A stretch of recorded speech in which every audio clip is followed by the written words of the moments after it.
Hi, welcome to everyone to the Buddhist Recovery Network Academy and this Sunday talk. I'm Robin Smith, and today we're offering a new academy teaching by George Johns. And the title of the talk is A Searching and Fearless Meditation. I think I'd like to introduce our teacher, George Johns. He's a longtime student of Vipassana meditation and Theravada Buddhism. He's the founder of Noble Steps organization, which offers meetings, meditation instruction, teaching, and discussion for people incorporating Buddhist and 12-step teachings into their lives. He's a former president of the Buddhist Recovery Network Board, and he lives in Lafayette, Colorado with his wife, Kathy, and their two dogs, Dash and Scully. So without further ado, if we can bring George on and take him 1 sec to come on. Okay. Thank you. So you can hopefully hear me and see me? Yes. Great. Welcome everybody to this, and my thoughts go out to the teacher who was going to be here. But I was asked to join in, and I'm happy to do that. So before we get started with my presentation, I would love to sit for a few minutes, and I hope you will join me in that. So let's sit. I'll do a little bit of guiding, and we'll mostly be in silence.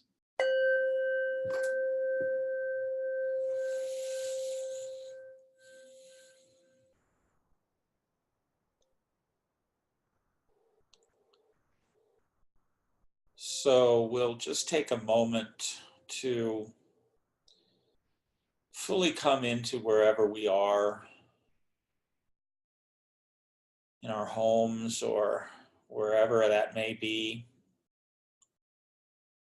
leaving behind everything we were doing before we got here and everything we're going to do as soon as this is over.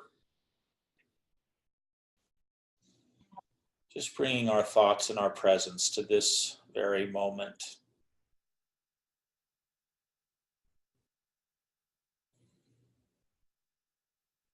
Usually we're sitting either on the floor or a chair, relaxed but alert, eyes closed gently or open and unfocused if you prefer.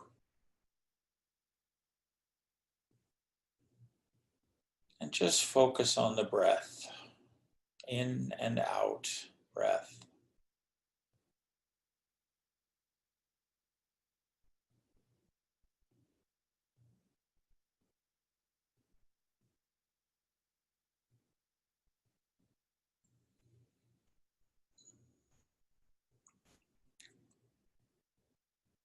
Scanning the body for any tightness, clenching behind the eyes or in the jaw,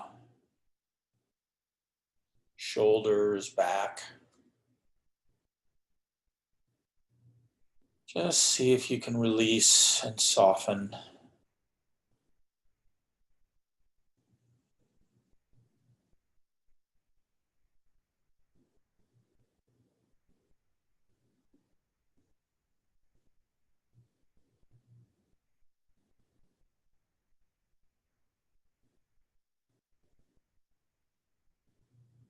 Any thoughts or feelings, sounds, smells, or body sensations, all fine, all happening right in this moment.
All right, thank you.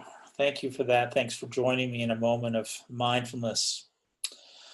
So I learned about this gig just last night, and so I haven't prepared a formal presentation as much as if you're familiar with going to recovery meetings, this is really going to take maybe the form of a qualification, story of my experience, strength, and hope.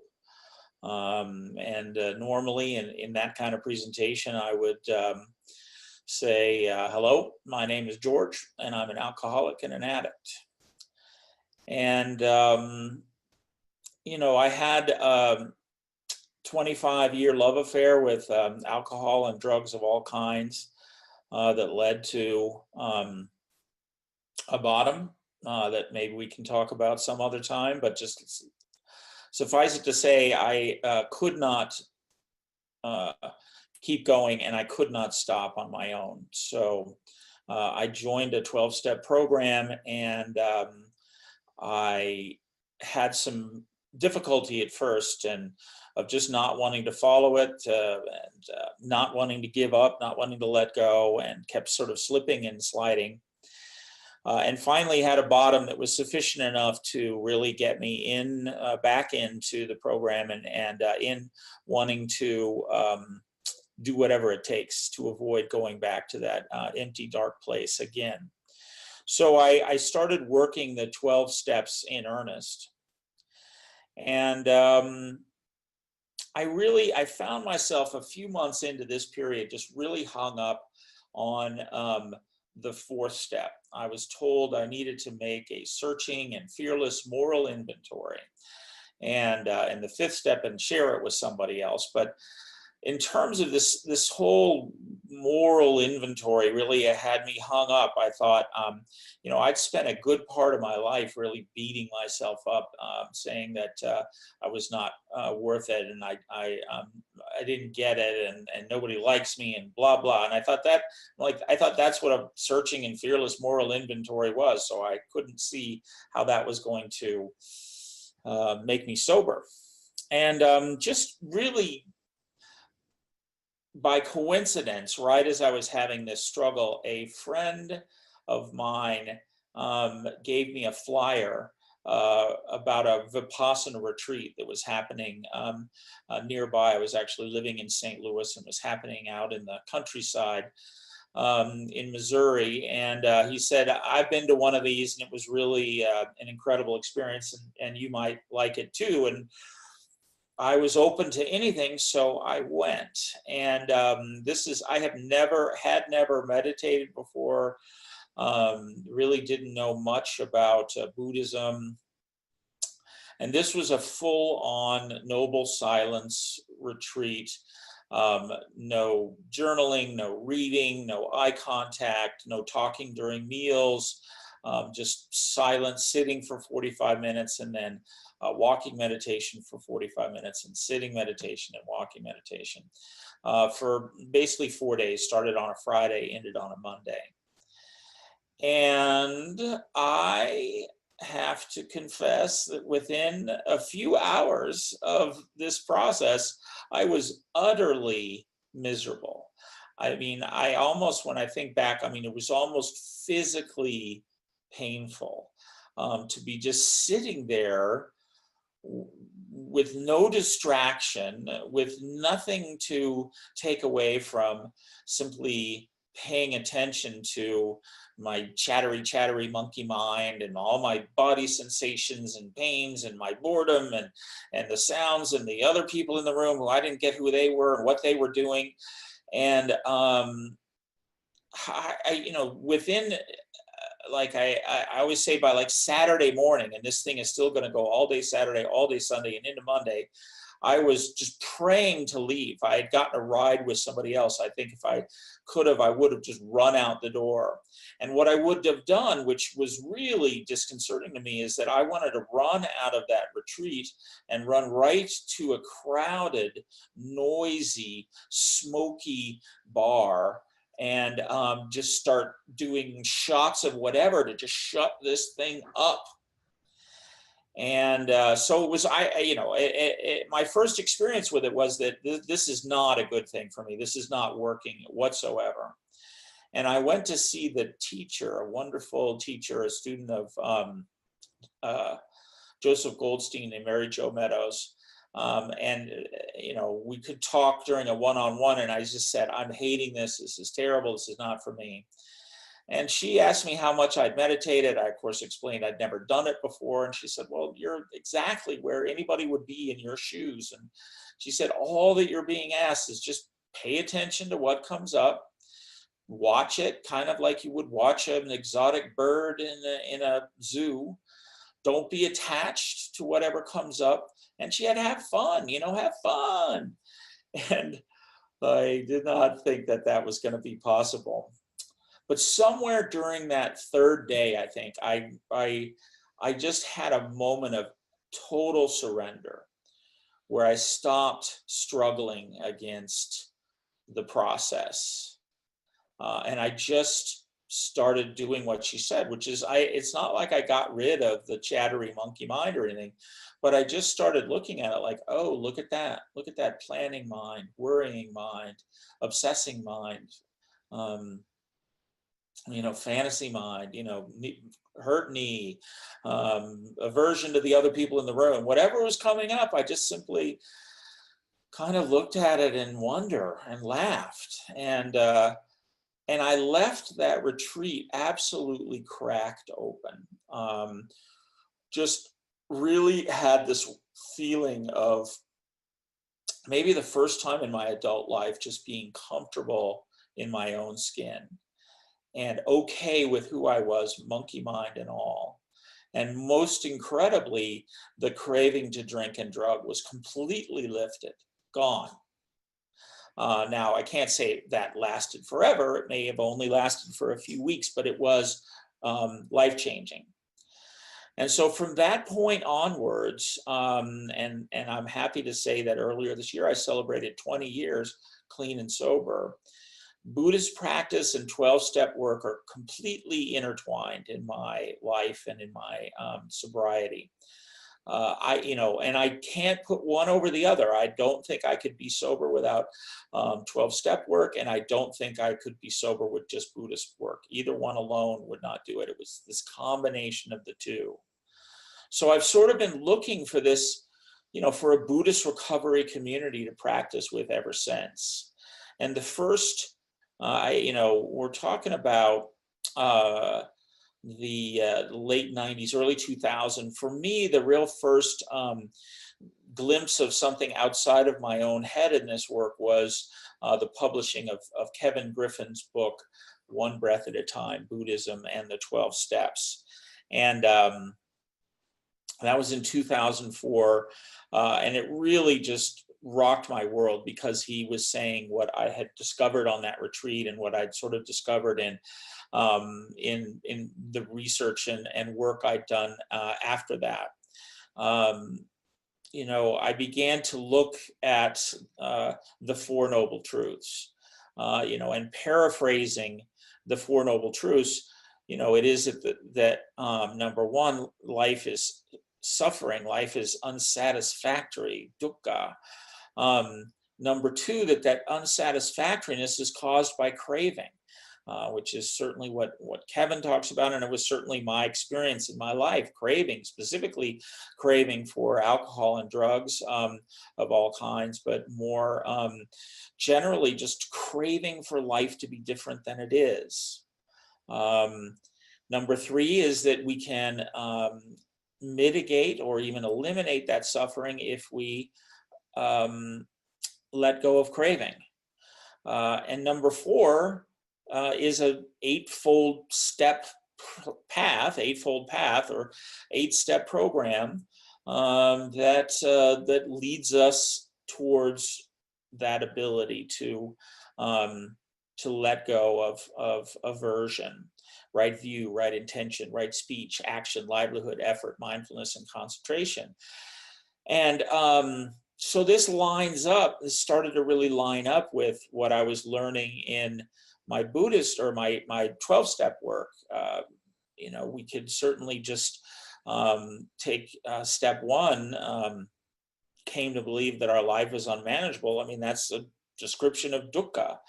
And the rest of the steps really come around this process of showing me that my problem and the cause of my addiction, or one of the major causes of my addiction, was not my monkey mind, was not my challenging work situation or relationships or slow traffic or whatever it is that caused me misery.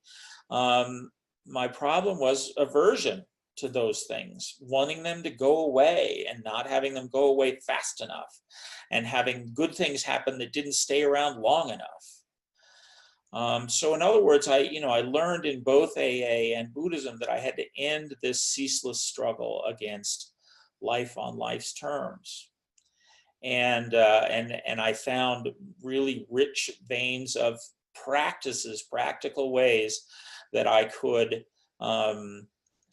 do that. So that's really been, my work. In Buddhism, they talk about the three marks of existence: impermanence, anicca; unsatisfactoriness, dukkha; and non-self, anatta. And in the big book, they say the alcoholic is an extreme example of self-will run riot, though he usually doesn't think so. Above everything, we alcoholics must be rid of this selfishness, this attachment to self. Now, there is this part, in fact, right after that section in the big book, it talks about how we realize that the only thing that is going to rid us of this attachment to self is a higher power, is whoever we choose to call God. And I know that it caused me and causes many people some difficulty in working with the sort of traditional 12-step program because of what we perceive as a Judeo-Christian reference towards a higher power. But, I have to give the big book its credit. It constantly says a power greater than ourselves that we are welcome to define however we want. And I have found that for me, that higher power is the Dharma, is the truth of the way things are. And that power is what moves my life in a positive direction and helps me to free me of the bondage of self. So anyways, as I said, Kevin Griffin's book really helped me. I contacted him after reading it, and we began corresponding, and then I began going to his retreats whenever he came out east. I was living in New Jersey at the time. I would pick him up and take him to retreats and hang out with him. He's become a friend and a mentor. I love all of his books that he's written through the years. And so I invited Kevin once to come out to New Jersey to just speak to anybody I could get, especially from my recovery community and just anybody who was interested. We booked a room, and he came and he drew a good group of people. And from that group of people came a seed. We realized we wanted to start up a meeting ourselves. So we founded Noble Steps, from the 4 Noble Truths and the 12 steps. And, it's always an interesting thing that actually, if you add up the 4 Noble Truths and the Eightfold Path, that becomes 12 steps. And so anyways, we had that clever name, and we began this meeting, and we went through many different venues, different people came and went, and formats. We were just really always looking. We were kind of creating something from scratch, and I wanted to create something that was completely lay-led, that didn't depend on a teacher being there. Nothing wrong with teachers. We just didn't have one, in residence who was willing to talk about Buddhism and recovery. And so eventually, what we came up with was a very simple lay-led formula where we would meet. We would have some introductions and some rituals. We would sit for 20 minutes. We would read from a Buddhist recovery book. So we read most of Kevin's books and The Zen of Recovery by Mel Ash and Refuge Recovery and 8-Step Recovery and any books. We would just read those like you would, like a big book or a step meeting. We'd just sit and read a few chapters. And then we would have 20 minutes of sharing about our practice and about our experience regarding recovery and Buddhist practice. We'd have some closing rituals. It was all done in 90 minutes. And I'm happy to say that group is still going strong in Maplewood, New Jersey. You'll find it in the Buddhist Recovery Network meeting listing. If you're ever in the New York, New Jersey area, please check them out. I actually moved last year from New Jersey to near Boulder, Colorado. And now that I've got my feet planted for a year, we're going to start up a Noble Steps meeting out here in Boulder. So keep your eye out for that. And somewhere along the process, actually Kevin Griffin recommended me to join the board of the Buddhist Recovery Network. And the BRN, who's hosting this academy, is a group of people and teachers. Their mission is to promote the use of Buddhist teachings and practices to help people recover from the suffering caused by addictive behaviors. Open to all people, of all backgrounds, and respectful of all recovery paths. So in a word, the mission of the Buddhist Recovery Network, and frankly my personal mission, is to nurture the growth of Buddhist recovery worldwide, so that every suffering addict has the same options and resources that I had to help me out. I feel that Buddhist recovery is such an important part of it should be a tool that's available as widely as possible. So that's what I've been about. And if any of you, are interested in more information about the Noble Steps format, you can go to our website, which is thennoblesteps.com, and check that out. You can send me an email if you want some more information on that.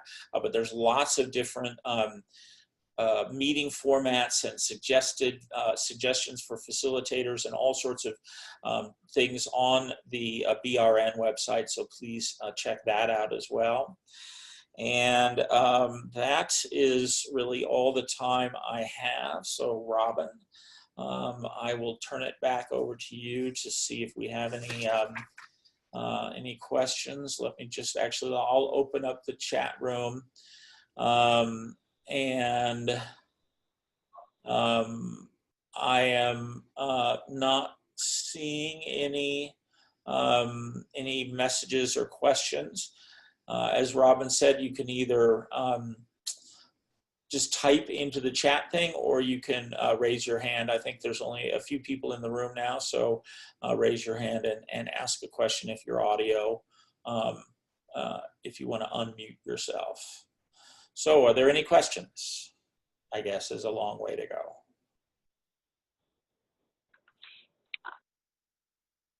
I actually have a question. Okay. I was wondering what are the resources that the Buddhist Recovery Network offers?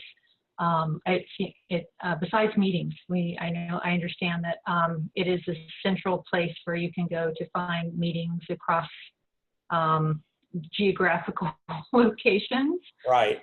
And then these teachings are offered, and I was wondering are there other resources that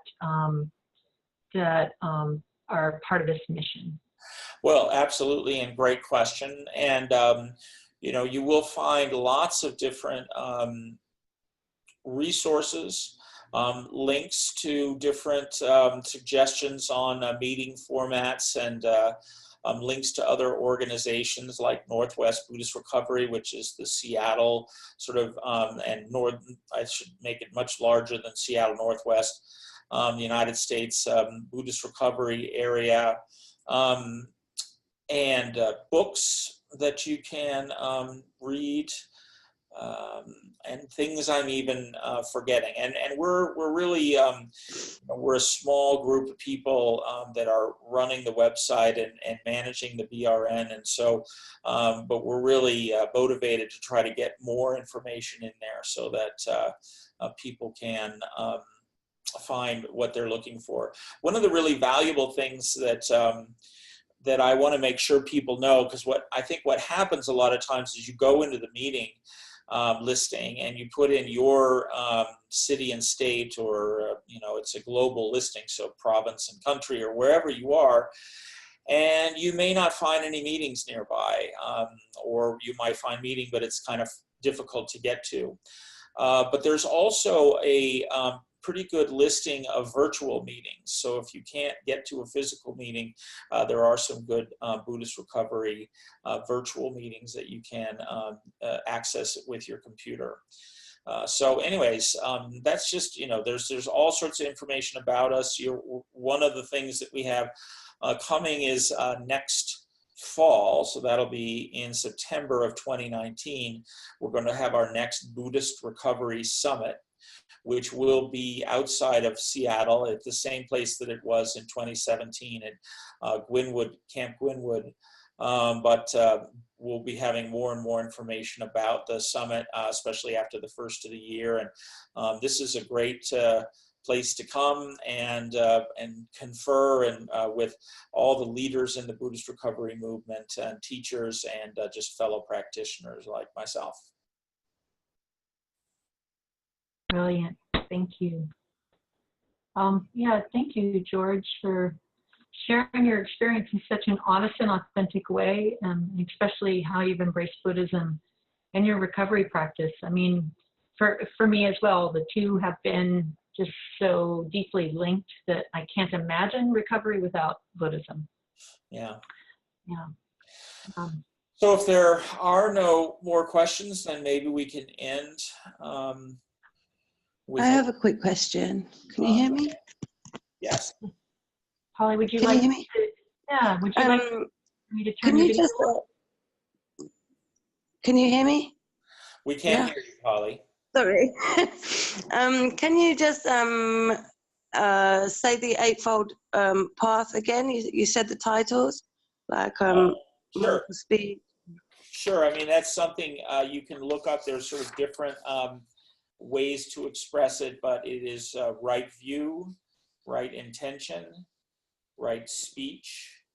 So those are considered kind of the getting started, the foundational things, having the right view about why you're practicing and why the world is what it is, and intention to become more wise and more generous and more or less greedy, hateful, and deluded. And then we have the action steps. So right action, what you do, right livelihood, how you make a living, right effort. And then they call the last two are the concentration steps, right mindfulness, which is the way we practice meditation, and concentration, the way we focus that. So that is the Eightfold Path. Yeah, thank you. That's really helpful. Yeah, I'm in early recovery, and I am suffering with craving, and it is about the flow of life. Like I'm a single mum, so sometimes that's really difficult to, it's not easy to get to meetings. It gets in the way of certain things, and then my cravings come because I can't do what I want to do, which is again tied in with the 12 steps self-will sort of thing. So yeah, it's been really good to listen to you this evening. Thank you. Thanks, Polly. And part of the thing is just knowing you're on the right path, and if you're open and willing, you'll usually find the tools that you need to stay on that path. Thank you. We have a meeting in Ipswich actually, which is linked to Vipassana's 8-step book. Great. So that's good. Yeah. Anybody else?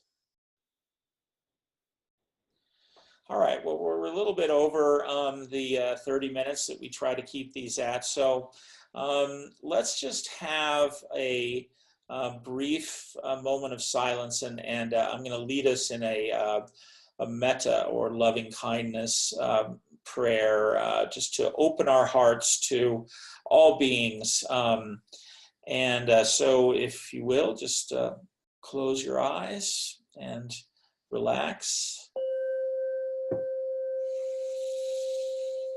Take a few deep breaths.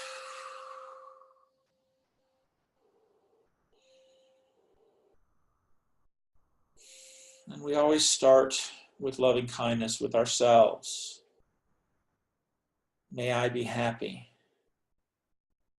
May I be peaceful. May I be filled with loving kindness. May everybody listening to this webinar be happy. May everyone listening be peaceful.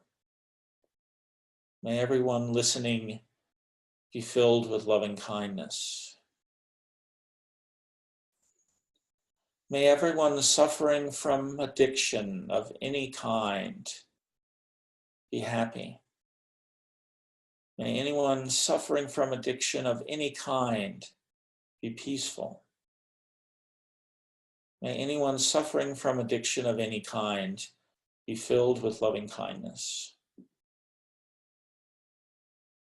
And may all beings everywhere, without exception, be happy. May all beings everywhere, without exception, be peaceful. May all beings everywhere, without exception, be filled with loving kindness. So may it be.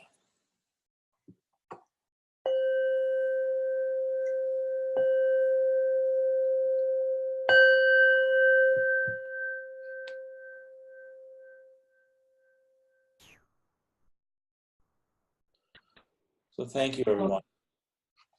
Thank you so much, George. Thank you. The Donna link is still up. If you'd like to show your support for the teacher today and for the Network Academy by offering what you can, is Donna. Yes, the link is there. Keep in mind that it is a way to grow our recovery community and a way to grow the Academy and the ways that we can share the Dharma. So next month we have a talk, and our participants are gone. Next month we have a talk by Acharya Pasatinina, who is Christy Bates. Some know her as Christy Bates. And that is Sunday, December 2nd. So please join us. Thank you all for being here and for the gift of your presence. Have a lovely week. Thanks, May Rob. all be well and at ease. Thank you. All right. Have a good one.